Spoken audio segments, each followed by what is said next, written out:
The clinking of crystal glasses and the low hum of Manhattan's elite died in an instant. The silence that swept through the private dining room wasn't just quiet.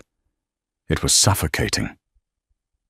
At the head of the table sat Don Salvatore, a man whose name was whispered with dread from Palermo to New York, his fork hovering inches from his plate. His ruthless son, Leonardo, froze mid-sentence, his hand instinctively dropping toward his tailored jacket. And standing there, clutching a silver serving tray with trembling fingers, was Clara, a painfully shy 22-year-old waitress making minimum wage. She had just spoken 6 words. 6 words in a dead, archaic Sicilian dialect that no American should know, let alone a timid girl pouring wine. And in that frozen, terrifying second, Clara realized she hadn't just greeted a Mafia boss, she had accidentally revealed a ghost from his past. If you wanted to disappear in New York City, you didn't hide in the shadows. You stood in plain sight wearing a pressed white uniform and a black apron. Clara knew this better than anyone.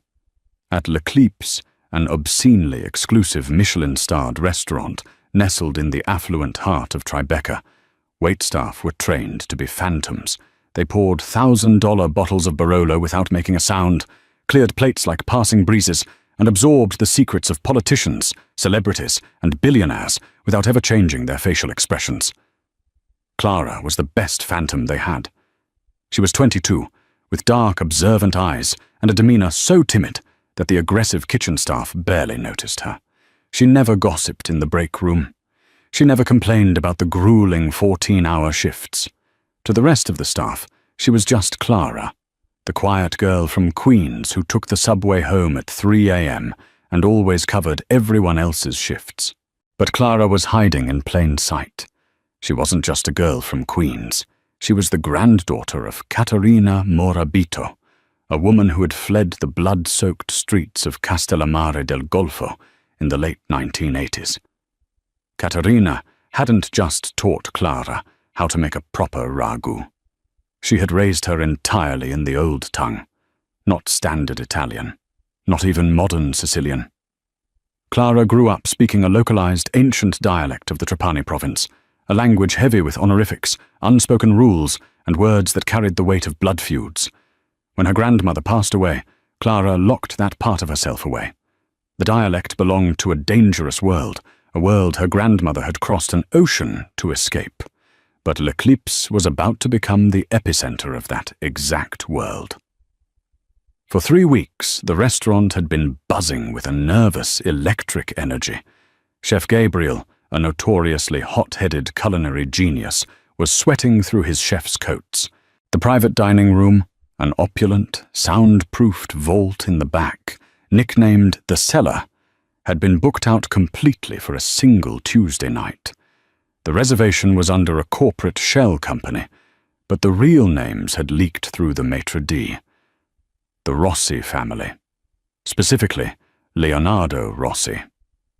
At 32, Leonardo was the undisputed heir to a sprawling, multi-billion-dollar empire that blurred the lines between legitimate high-rise real estate and ruthless old-school racketeering. He was cold, calculated, and fiercely modern. He wore Brioni suits, spoke unaccented English, and kept his hands ostensibly clean. But Leonardo wasn't the reason the maitre d' was popping antacids like candy. Leonardo was hosting a welcome dinner for his father. Don Salvatore Rossi was stepping onto American soil for the first time in over 20 years.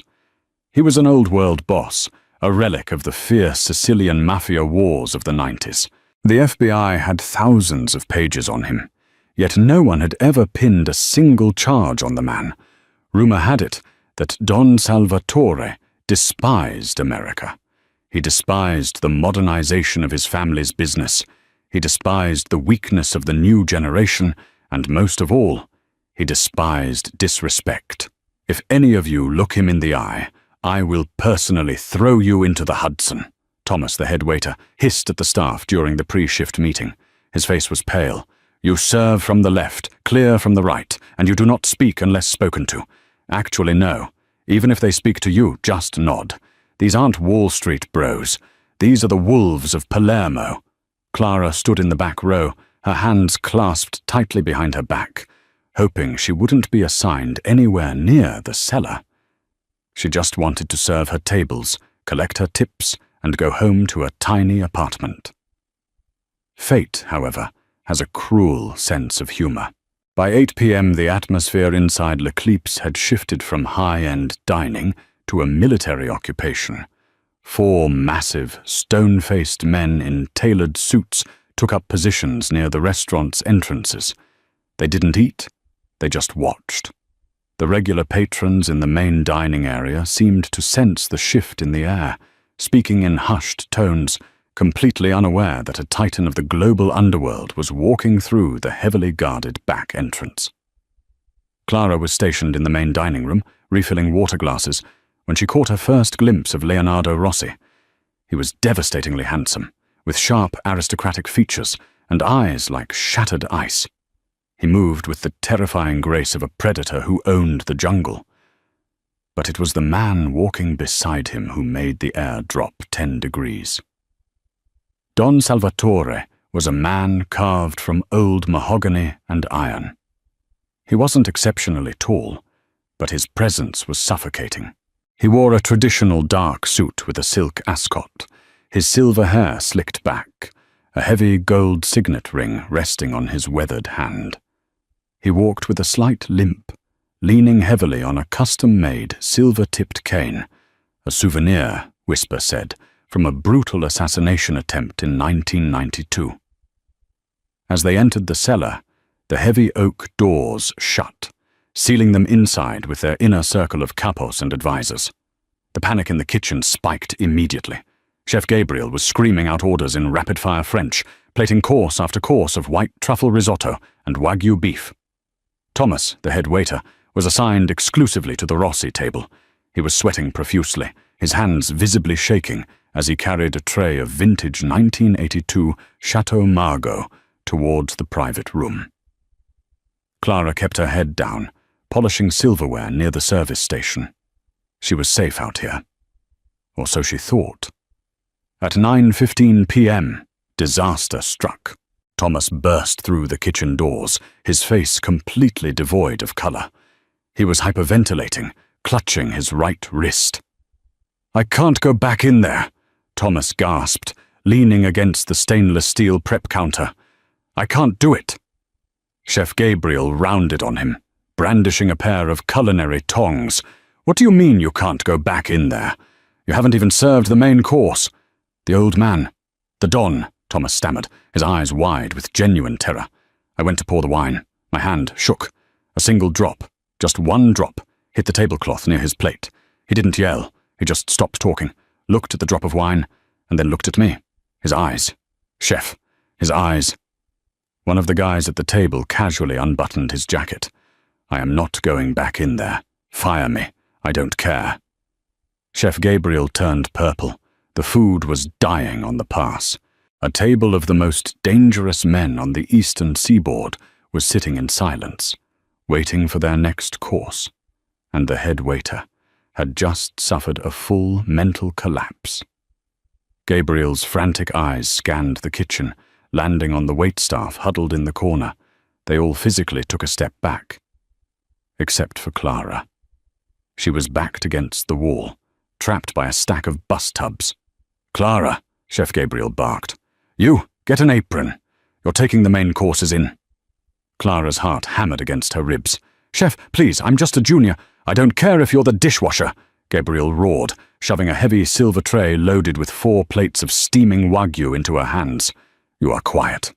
You are practically invisible.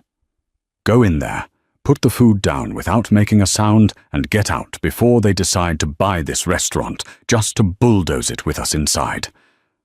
Her hands trembling, Clara gripped the edges of the tray. She took a deep breath, trying to channel her grandmother's stoicism. Invisible, she reminded herself. Just be a ghost. She walked down the dimly lit hallway toward the cellar. The 2 massive bodyguards flanking the oak doors looked her up and down, their eyes cold and analytical, before stepping aside to push the heavy doors open. Clara stepped into the lion's den. The air inside the cellar was thick with the smell of expensive cigars, rich wine, and raw, unfiltered power. There were 8 men at the table. Leonardo Rossi sat to the right of his father. Don Salvatore sat at the head. They were speaking in low, rapid Italian, discussing union contracts and dock shipments.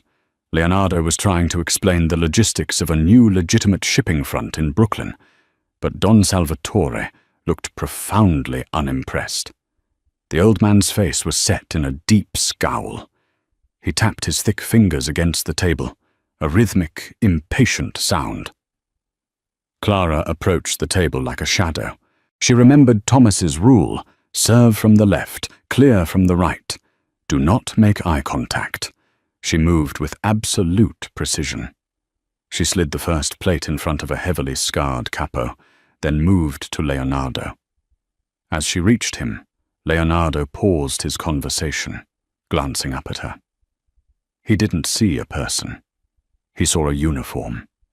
He casually shifted his crystal water glass to give her room, his gaze returning immediately to his father. Gli americani non hanno rispetto per il tempo. Americans have no respect for time, Don Salvatore rasped in heavy, gravelly Italian. His voice commanded the room. Everyone stopped eating. They rush everything. The food, the business, the blood. They build empires on sand. Leonardo stiffened. Papa, the market here moves faster. We adapt, or we lose territory to the Russians. You adapt, the Don spat back, his dark eyes flashing with a sudden, terrifying anger. You wear their suits, you speak their language, you employ these phantasmi. He gestured vaguely toward Clara, who was now approaching his left side to serve his plate. Ghosts. Servants who have no face, no culture, no respect. They don't know who they serve. In Palermo, a meal is an act of respect. Here, I am served by trembling machines. Clara's hands tightened on the silver tray. She lowered the plate of wagyu to the table, her knuckles white. Don Salvatore didn't even look at the food. He looked at Clara's hands. He saw the slight tremble. Look at her! Don Salvatore sneered to his men, though he spoke in standard Italian, assuming Clara couldn't understand a word. She shakes like a rabbit. This is the respect my son buys in America. A frightened rabbit to feed the wolves. The men at the table chuckled darkly. Leonardo pinched the bridge of his nose, clearly embarrassed by the scene his father was making over a waitress. Papa, please, let the girl do her job. In my day, a guest of my stature was greeted with honor, the Don grumbled, staring at the perfect cut of meat with disdain, with words of weight, not this silent, trembling American fear. Clara froze. She wasn't a machine. She wasn't a rabbit. And suddenly, a surge of protective pride flared in her chest, not for herself, but for her grandmother. Nonna Caterina had scrubbed floors until her knees bled so that her family wouldn't have to bow to men like this in fear. Her grandmother had taught her that respect was earned, not demanded by terror. Clara finished placing the plate. According to every rule in the hospitality handbook, she was supposed to turn and walk away. Instead, Clara straightened her back. The trembling in her hands completely vanished. She stepped back from the table, locked her dark eyes squarely onto Don Salvatore's terrifying gaze, and crossed her hands over her apron. The room grew instantly quiet as the waitstaff's golden rule, never make eye contact, was shattered. Leonardo's head snapped toward her, his eyes narrowing to dangerous slits. One of the capos slowly lowered his fork. Clara ignored them all. She looked only at the Don. She didn't speak in standard Italian. She bypassed modern Sicilian entirely. She dug deep into the bedrock of her memory, pulling up a phrase of greeting so old, so steeped in the bloody, honor-bound history of the Trapanese Mountains, that it hadn't been spoken openly in decades. It was a greeting reserved exclusively for a Don, a phrase demanding absolute mutual respect, acknowledging power, but refusing subservience. Sabinerica Voskenza, Clara's voice rang out. It wasn't shy. It was loud, clear, and perfectly accented. Ci la pace e la saluti ponnu accompagnare i vostri giorna, e ci lu sangu dei vostri nemici, Un vi sporci mai la tavola. Blessings to your excellency. May peace and health accompany your days, and may the blood of your enemies never stain your table. For 3 seconds, the silence in the cellar was absolute. It was the kind of silence that precedes a bomb detonating. The capo to Leonardo's right dropped his heavy silver knife. It clattered against the china with a deafening clink. Leonardo himself stared at Clara, his jaw tight, his sharp mind struggling to process how this timid girl in a cheap uniform had just perfectly executed a high Mafia honorific from the 1970s. But it was Don Salvatore's reaction that made the room's blood run cold. The old man's face, previously an unreadable mask of disdain, went completely pale. His hand, resting near his wine glass, slowly curled into a fist. He stared at Clara, his dark eyes wide, searching her face as if looking at a ghost that had just crawled out of a Castellamare grave. The phrase she used wasn't just old, it was specific. It was the exact greeting used by the allied families of his youth, families that had been wiped out in the turf wars. Slowly, agonizingly slowly, Don Salvatore pushed his chair back. The heavy wood scraped against the floor. He stood up, leaning his weight onto his silver-tipped cane. The bodyguards at the door immediately reached inside their jackets. Don Salvatore took a single step toward Clara, towering over her. The scent of cigar smoke and expensive cologne was overwhelming. "Ci ti l'insegno cistu." "Who taught you this?" he whispered. His voice was no longer a gravelly roar. It was a deadly, quiet hiss. "Who are your people, girl?"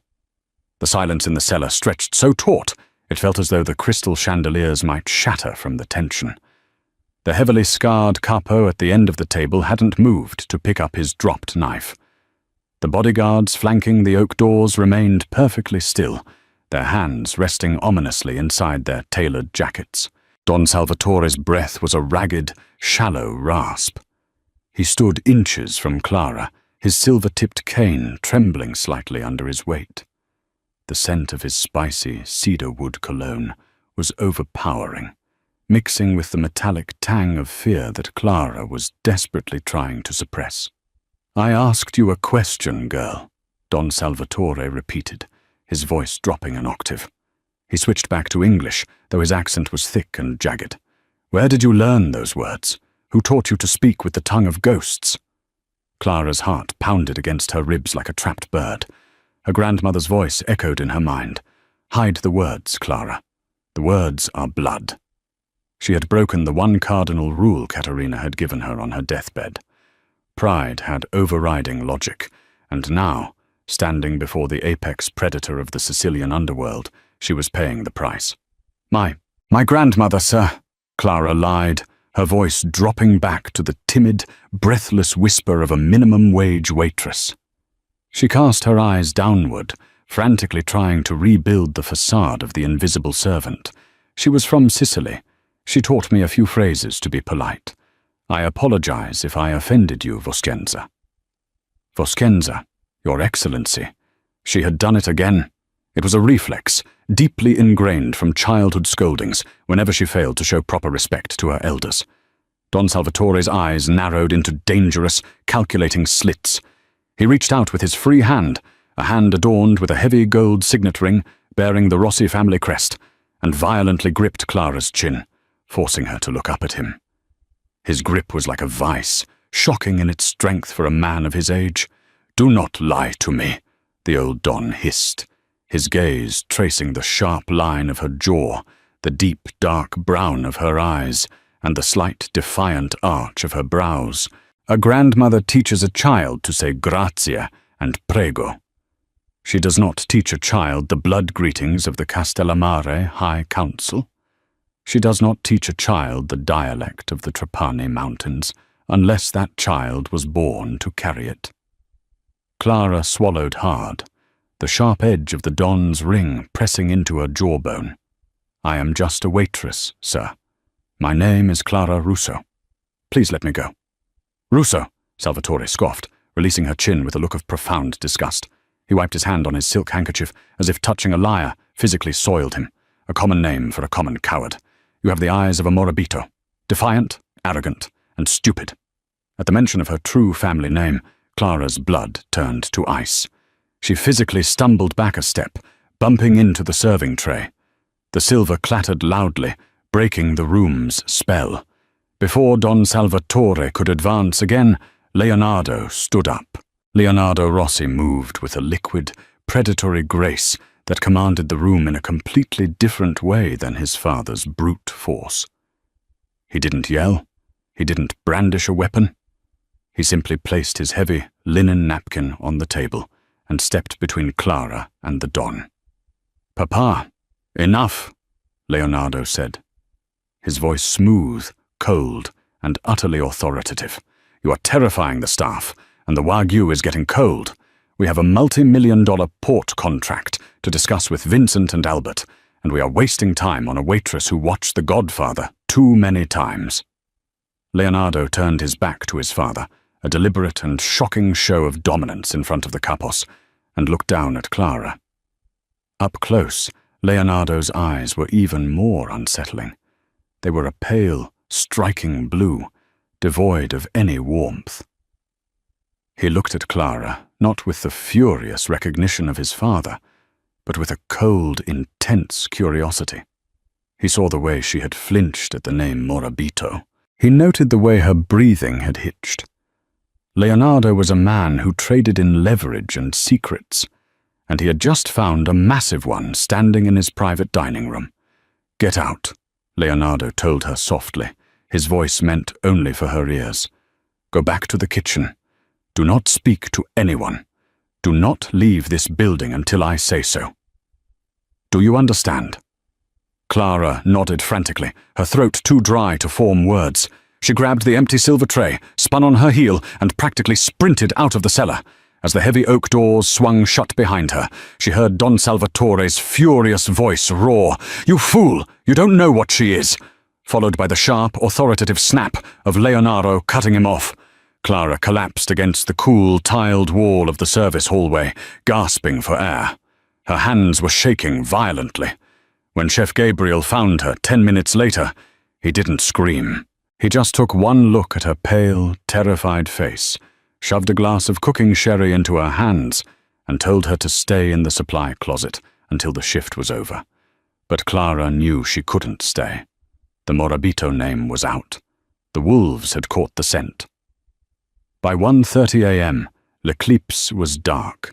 The Rossi family had departed just after midnight, leaving behind a completely untouched main course, a terrified waitstaff, and a $30,000 tip paid in crisp, sequential $100 bills.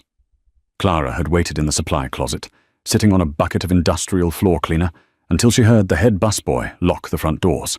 She stripped off her apron, grabbed her worn canvas tote bag, and slipped out the back service exit into the biting November cold. It was raining, a freezing, miserable New York drizzle that slickened the cobblestones of the Tribeca alleyway. Clara pulled her thin wool coat tight against her chest, her mind racing. She needed to pack her apartment. She needed to empty her meager savings account. She needed to disappear. She made it exactly 10 steps down the alley before a pair of blinding headlights flicked on, illuminating the rain-slicked brick walls. A massive black armored SUV was blocking the exit to the street. The engine idled with a deep, menacing purr. Clara froze, her breath pluming in the cold air. She turned to run back towards the restaurant, but a massive figure stepped out from the shadows near the dumpsters. It was Silvio, the heavily scarred capo from the dinner table. He didn't draw a weapon. He just stood there, a mountain of meat and muscle, effectively trapping her. The rear door of the SUV opened, and an umbrella bloomed in the dark. Leonardo Rossi stepped out into the rain. He had discarded his suit jacket, wearing only a tailored black dress shirt, with the sleeves rolled up, revealing forearms corded with muscle and faint, creeping tattoos that peeked out from beneath his cuffs. He walked slowly toward Clara, the umbrella shielding him from the freezing drizzle, though he didn't offer any cover to her. "I told you not to leave the building until I said so," Leonardo murmured. His voice carried effortlessly over the sound of the rain. "My shift was over," Clara said, her teeth chattering, partly from the freezing rain soaking through her coat, and partly from sheer terror. "You can't hold me here! I'll scream!" Leonardo actually smiled. It was a small, cruel thing that didn't reach his eyes. "Scream, Clara Russo. Scream as loud as you want. The police precinct is 3 blocks away. I fund their retirement pensions.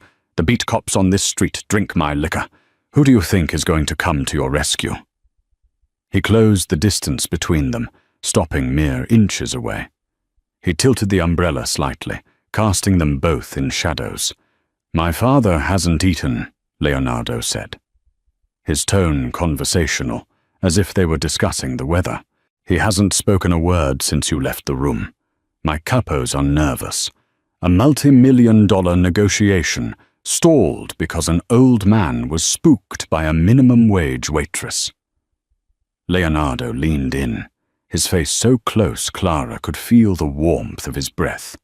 "So, I ran a background check on a Clara Russo from Queens while my father was yelling at the wall. You don't exist, Clara. Your social security number belongs to a deceased woman from Ohio. Your address is a sublet, paid in cash. You are a ghost." "I don't know what you're talking about," Clara whispered, stepping back until her spine hit the wet brick wall of the alley. Leonardo stepped forward, pinning her with his gaze. He reached out, brushing a wet strand of hair from her cheek. The gesture was shockingly gentle, entirely at odds with the terrifying danger he represented. "My father called you a morabito," Leonardo continued softly. "For 20 years, I was told the morabito bloodline was extinguished. I was told my father personally ordered the hit on the last ruling Don of Castellamare in 1989. Caterina Morabito and her infant son supposedly died in a car fire outside Palermo." Clara's breath hitched. Tears mixed with the rain on her face. "Nonna. But you didn't die, did you?" Leonardo's eyes darkened, a terrifying realization dawning in them. The infant son survived. He came to America. He had a daughter, and he raised her with the old tongue. "My father was a baker," Clara suddenly cried out, the dam breaking. "He was a baker in Queens. He died of a heart attack when I was 10. We had nothing to do with your family, nothing to do with your wars. My grandmother just wanted us to be safe." Leonardo stared at her, absorbing her outburst. The cold calculation in his eyes shifted into something entirely different. It was hunger. It was the realization of ultimate leverage. "If my father finds out you are a true morabito, he will kill you," Leonardo stated plainly. "The old laws demand it. A blood feud doesn't end until the line is erased, and my father is a slave to the old laws." Clara slumped against the wall, the fight draining out of her. "Then why did you stop him in the restaurant? Why are you out here? Just let Silvio shoot me and get it over with." Leonardo laughed, a low, genuine sound that sent shivers down Clara's spine. He reached out, his warm, strong hand gripping her cold fingers. "Because, little ghost," Leonardo whispered, pulling her slightly away from the wall, "my father is a relic. He wants to rule by erasing the past. I want to rule by controlling the future. The Morabito name still commands the loyalty of half the old guard families in Sicily. Families who refuse to do business with me because they think my father is an honorless butcher." Leonardo's grip tightened on her hand. "You are not going back to Queens, Clara. You are coming with me. If you run, my father's men will find you and gut you. If you stay with me, I will protect you. But in exchange, you are going to help me take the Rossi Empire from my father. Starting tonight." The black-armored SUV didn't take Clara back to her cramped, leaky apartment in Queens. Instead, it glided silently through the rain-slicked streets of Manhattan, pulling into the subterranean garage of a hyper-modern, glass and steel high-rise overlooking Central Park. For the next 3 weeks, Clara became a prisoner in a $50 million penthouse. It was a gilded cage of staggering opulence. The floors were imported Calcutta marble, the walls adorned with original modern art, and the panoramic windows offered a god's-eye view of the city that had, until recently, treated her like dirt. Her cheap waitressing uniform was burned the first night. In its place, silent stylists arrived, filling a walk-in closet with silk dresses, cashmere sweaters, and tailored coats. Leonardo Rossi was a phantom in his own home. He would leave before dawn, embroiled in a vicious, silent turf war with his own father, and return long after midnight, smelling of scotch, rain, and occasionally copper and gunpowder. But when he was there, the air crackled with a dangerous, unspoken tension. One evening in late November, the storm outside mirroring the turmoil within, Leonardo found Clara standing by the floor-to-ceiling windows, staring out at the Manhattan skyline. She was wearing a simple black silk dress, her dark hair falling in soft waves down her back. The timid, shaking waitress from L'Eclipse was gone, replaced by a woman who was slowly remembering the steel in her blood. "My father's men tore your apartment in Queens apart yesterday," Leonardo said, his voice slicing through the quiet hum of the penthouse. He walked to the crystal decanter and poured 2 glasses of amber liquid. "They found nothing. He is tearing the city apart looking for you. He knows I have you, Clara. He just can't prove it yet." Clara didn't flinch. She turned to face him, accepting the heavy crystal glass he offered. "And what happens when he stops looking for proof and just kicks your door down, Leonardo?" "He won't," Leonardo smirked, taking a slow sip, "because he needs the old guard families in Sicily to approve his new port expansion in Brooklyn, men like Don Lucchese and old man Falcone. They are purists. They despise my father for the blood he spilled in the 80s, specifically the Morabito blood. If they find out you are alive, my father's empire crumbles overnight. He is terrified of you." "I have no power," Clara said, gripping her glass. "I have a name. That's it. A name doesn't stop bullets." Leonardo stepped closer, the ice blue of his eyes burning with an intensity that made Clara's breath catch. "A name is a key, Clara. But I need the lock. Before your grandmother fled Castellamare, she didn't just take you and your father. The rumors say she took the Morabito ledger, a book containing the original blood oaths, the debts owed to your family, and the proof of my father's treason against the High Council. Tell me where it is." Clara's heart pounded. She remembered the small, rusted safety deposit box key her grandmother had given her on her deathbed, pressing it into her palm with a feverish intensity. "Only when the wolves come to the door, Picurida. Only then." "There is a bank," Clara whispered, realizing she had crossed the Rubicon. There was no going back to pouring wine. The old Bowery Savings Bank, down on the Lower East Side. The vault was grandfathered into a private security firm in the 90s, account 814, under the name Caterina Russo. Leonardo's face transformed.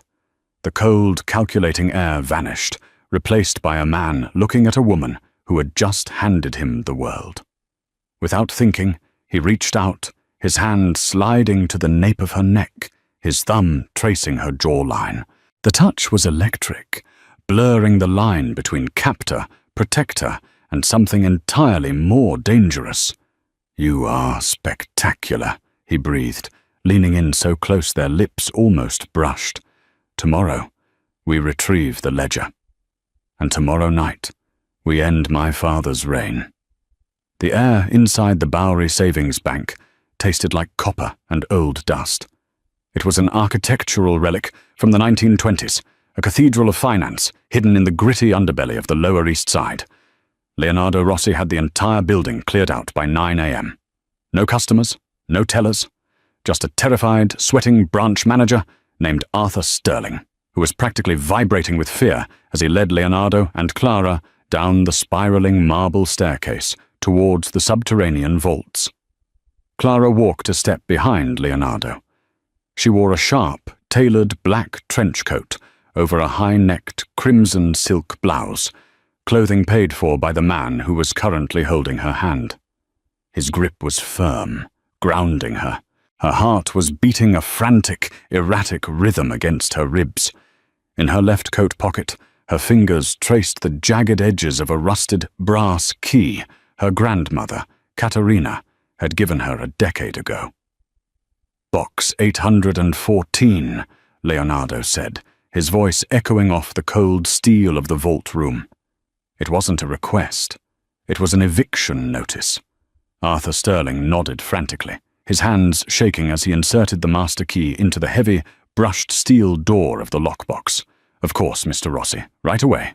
The grandfathered accounts haven't been touched since the late 90s. I didn't even know anyone was still paying the retainer." "Someone wasn't," Leonardo replied coldly. "Now give us the room." Sterling didn't need to be told twice. He scurried back up the marble stairs, leaving Clara and Leonardo alone in the suffocating silence of the vault. Clara stepped forward. Her hand trembled as she pulled the rusted brass key from her pocket. She slid it into the secondary lock. It fit perfectly. With a heavy metallic clack, the lock disengaged. Leonardo reached out and pulled the long metal drawer free, setting it on the inspection table in the center of the room. Inside lay a single, heavy object, wrapped in faded, moth-eaten red velvet. It smelled of dried lavender and ancient, dried blood. Clara felt a lump rise in her throat. She carefully pulled back the velvet to reveal a thick, leather-bound ledger. The leather was cracked and scarred, the edges of the thick parchment pages yellowed with time. Resting on top of the book was a single, folded piece of stationery. Clara picked up the letter. Her grandmother's elegant, sweeping cursive was instantly recognizable. "Per la mia piccola Clara, quando I lupi busseranno, non scappare. Mostra loro I denti." For my little Clara, when the wolves knock, do not run. Show them your teeth. Tears pricked the corners of Clara's eyes. For her entire life, she had believed her grandmother was a coward who had fled Sicily in the dead of night to scrub floors in Queens. She had believed they were nobodies. But as she opened the heavy cover of the ledger, the truth stared back at her in faded black ink. The pages were filled with columns of names, dates, and amounts. But it wasn't a financial ledger. It was a record of blood. It documented the oaths sworn to the Morabito family by the capos of Castellammare del Golfo.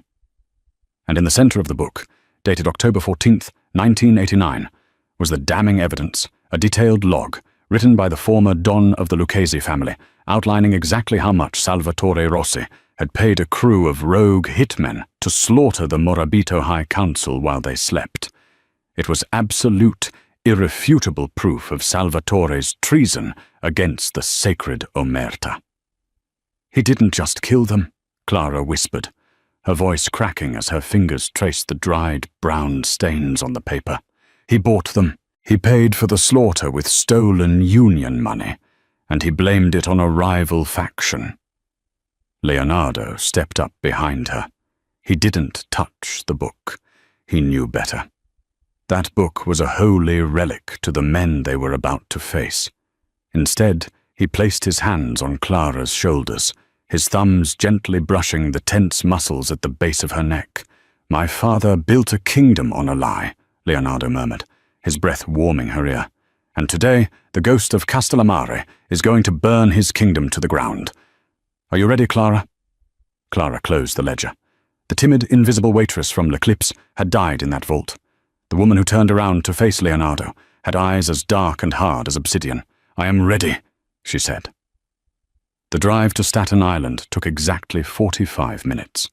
Rain lashed against the tinted windows of the armored Mercedes Maybach.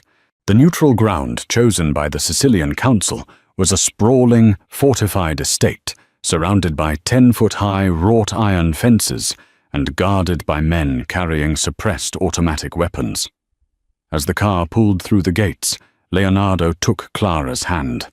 "Listen to me carefully," he said, his pale blue eyes stripping away all pretense.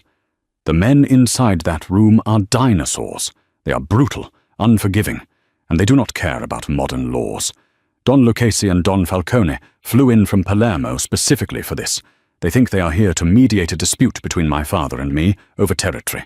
When you walk in, you cannot hesitate. If they smell fear on you, they will let my father shoot you just to avoid the paperwork. Do you understand?" "I don't plan on hesitating," Clara replied, her grip tightening on the velvet-wrapped ledger resting in her lap. The car stopped. The doors opened. The estate's grand ballroom had been converted into a tribunal. Heavy blackout curtains were drawn over the windows, and the air was thick with the suffocating haze of Cohiba cigars and stale espresso. At the far end of the room sat a massive, polished mahogany table. Don Salvatore Rossi sat at the head, looking like a cornered lion. His silver-tipped cane rested against his chair, and 30 heavily armed loyalists, including the scarred capo, Silvio, stood shoulder to shoulder behind him. Flanking the table were the 5 elders of the Sicilian Old Guard. Don Lucchesi, a frail man in his 80s, with eyes like a hawk, sat quietly, sipping a glass of mineral water. Don Falcone, a massive man with a thick white beard, looked openly bored. The heavy oak doors of the ballroom swung open with a deafening boom. The room fell dead silent. Every head snapped towards the entrance. Leonardo walked in first, radiating a terrifying, ice-cold authority. He didn't wear a tie, his collar open, looking completely unbothered by the 50 guns currently hidden under the jackets of the men in the room. But it was the woman walking beside him that caused the temperature in the room to plummet. Clara stepped into the harsh light of the crystal chandeliers. In her crimson silk blouse and sharp black coat, she looked like a drop of fresh blood on a white canvas. She walked with a terrifying grace, her chin held high, her dark eyes locked dead onto Don Salvatore. Salvatore's jaw slackened. The cigar slipped from his fingers, tumbling onto the Persian rug. The colour drained completely from his weathered face. He looked as if a corpse had just crawled out of a grave in Queens and marched into his stronghold. "You," Salvatore breathed, his voice a ragged whisper that quickly escalated into a frantic roar. "You dare bring this American putana into a council meeting? Are you insane, Leonardo? Silvio, shoot her! Shoot her right now!" Silvio's hand snapped to the holster under his arm, his weapon clearing the leather. Before he could raise the barrel, Leonardo's voice cracked like a whip. "Draw that weapon, Silvio, and I will personally mail your hands to your wife." Silvio froze. The tension in the room snapped taut. The bodyguards loyal to the Sicilian elders immediately drew their own weapons, aiming them squarely at Salvatore's men. The metallic clicks of safeties being disengaged echoed like a firing squad, preparing to execute. "Enough!" Don Lucchesi barked. The frail old man slammed his fist onto the mahogany table. Surprisingly, the sound commanded immediate obedience. The guns remained drawn, but the men stopped moving. Lucchesi adjusted his thick-rimmed glasses and glared at Leonardo. "You disrespect this council, Leonardo. You bring a woman, a civilian, into a matter of blood?" "She is no civilian, Don Lucchesi," Leonardo said smoothly, stepping aside to give Clara the floor. "And she is not here as my guest. She is here to claim her seat." Clara stepped forward. The sheer weight of the stares from the most dangerous men in the world should have crushed her. A month ago, dropping a fork in front of these men would have sent her into a panic attack. But as she looked at Salvatore's terrified, sweating face, she felt absolutely nothing but a cold, righteous fury. She walked directly to the mahogany table and stopped right in front of Don Lucchesi. She didn't bow. She didn't lower her eyes. She placed the velvet-wrapped package onto the polished wood and pulled back the fabric. "Sabine Rica, Don Lucchesi," Clara's voice rang out, filling the cavernous ballroom. She spoke in the pure, ancient Trapanese dialect. It wasn't the broken Italian of an American descendant. It was the exact cadence, the exact intonation of the old country. "Mi chiamo Clara Morabito, figlia di Vincenzo, nipote di Caterina, porto il sangue di Castellammare e porto la prova del tradimento." "Blessings, Don Lucchesi. My name is Clara Morabito. daughter of Vincenzo, granddaughter of Caterina. I carry the blood of Castellamare, and I carry the proof of treason." A collective gasp echoed through the room. Don Falcone actually dropped his espresso cup. It shattered on the floor, but no one looked down. The name Morabito hit the room like a physical shockwave. Don Lucchese's eyes widened behind his glasses.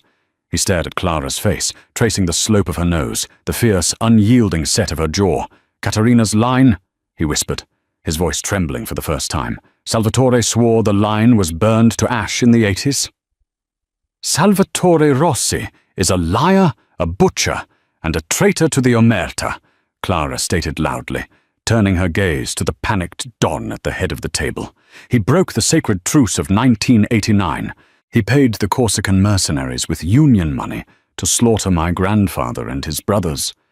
He claimed the territory illegally, and I have the ledger to prove it." Clara pushed the heavy leather book across the table toward Lucchese. "Don't look at that book!"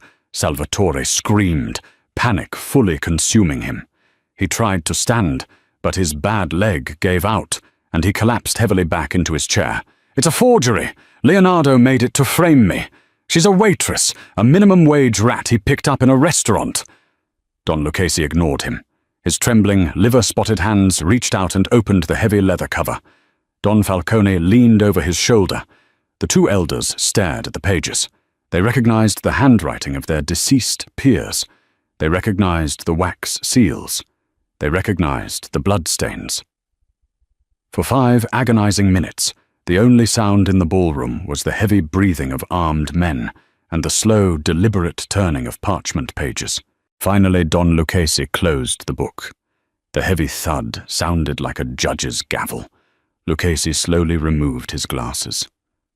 He looked at Salvatore Rossi not with anger, but with the cold, detached disgust of a man looking at a diseased animal.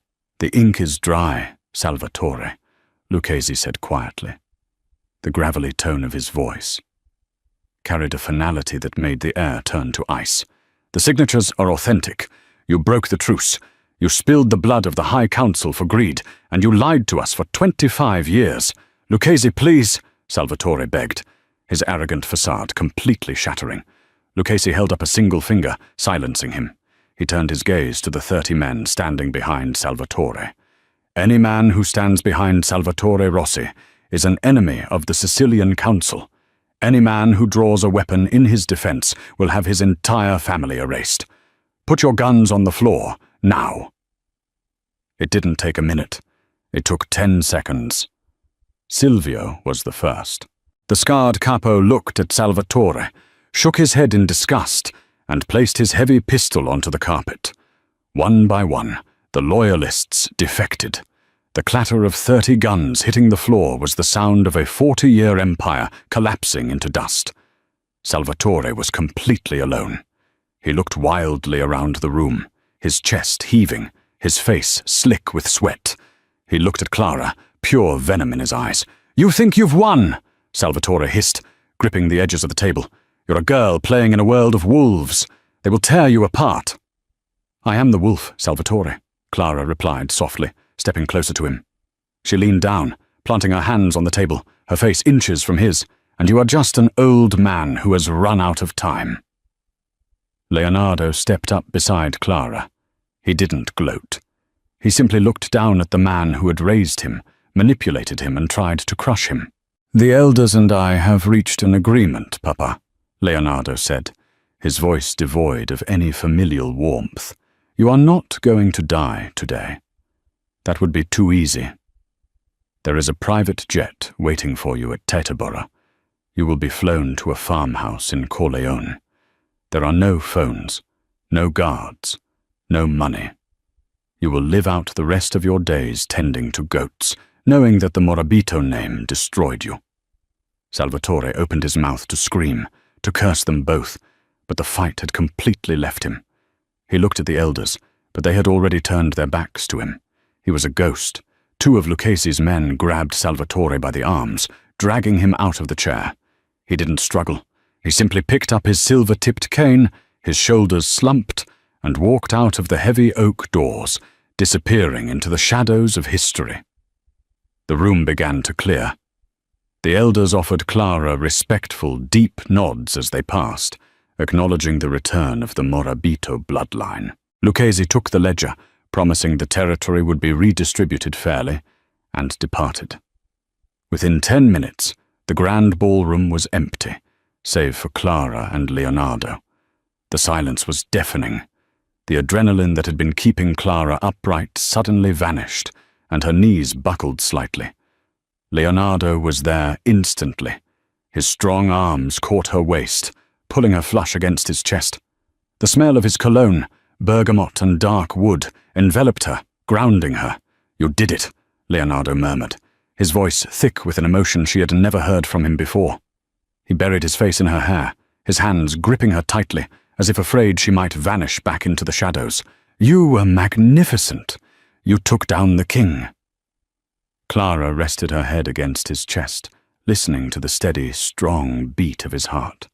"We took him down," she corrected softly, looking up into his pale blue eyes. Leonardo's gaze dropped to her lips. The cold, calculated Mafia air was completely gone. In his place was a man entirely captivated by the woman who had just rewritten the rules of his world. He didn't hesitate. Leonardo cupped her face, his thumbs gently sweeping over her cheekbones, and kissed her. It wasn't a gentle kiss. It was a collision. It was desperate, fierce, and completely consuming, a silent promise of protection, of partnership, and of a dangerous, undeniable love. When they finally broke apart, both breathing heavily, Leonardo rested his forehead against hers. A small, genuine smile played on his lips. "So," Leonardo whispered, his thumb tracing her lower lip, "what is your first order of business, Donna Morabito?" Clara smiled, the timid waitress from Queens officially laid to rest. She smoothed the lapels of his suit and looked at the empty throne at the head of the table. "First," Clara said, her eyes flashing with a dangerous, brilliant light, "we are never eating Wagyu beef again." Clara's transformation from a terrified, minimum-wage waitress trying to blend into the background to the undisputed queen of the New York underworld is a testament to the fact that you can never truly outrun your blood.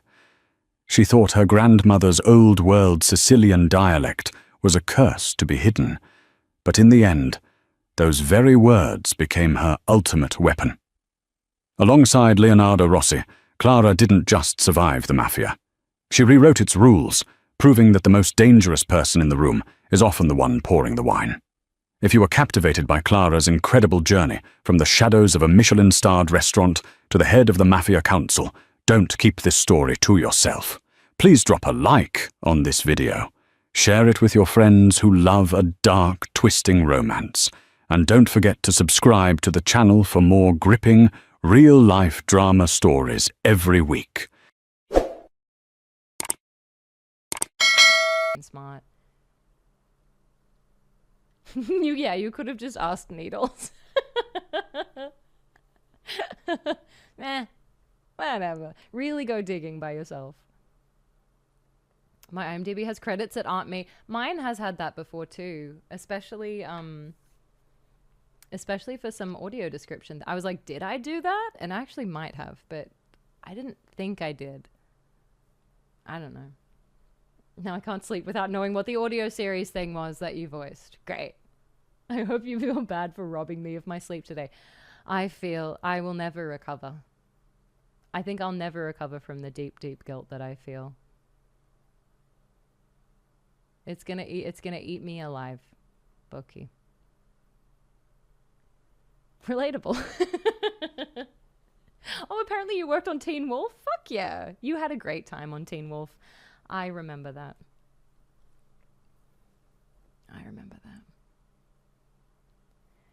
Okay, I gotta finish this little fucker.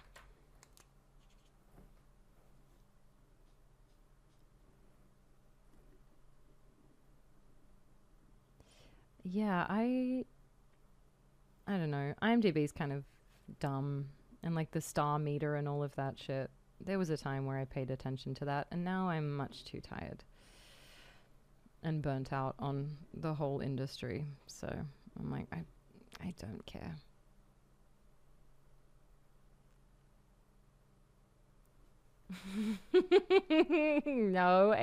No alien isolation guaranteed after this. Don't you be doing that, Brandy? Is Wikipedia generally far more reliable? No, I don't think so. Because Wikipedia is very, like, well, I don't know. Oh, God, I don't know. I don't have a wiki. I don't want one.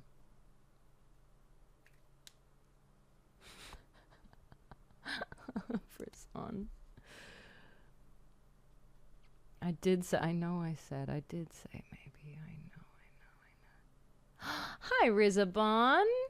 Welcome in. How you doing? No need for alien isolation. Right, you'll be in bed. Why would I bother? Exactly. No point. Boki won't be here. Like, 0 point to doing it without Boki here.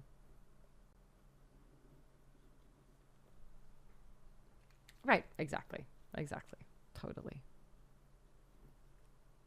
Thank you, Myra. Just shared a photograph I made yesterday. Holy... Wait, dear. This is yesterday? There's no snow. Oh. I didn't make the photo on Discord. Wait, what?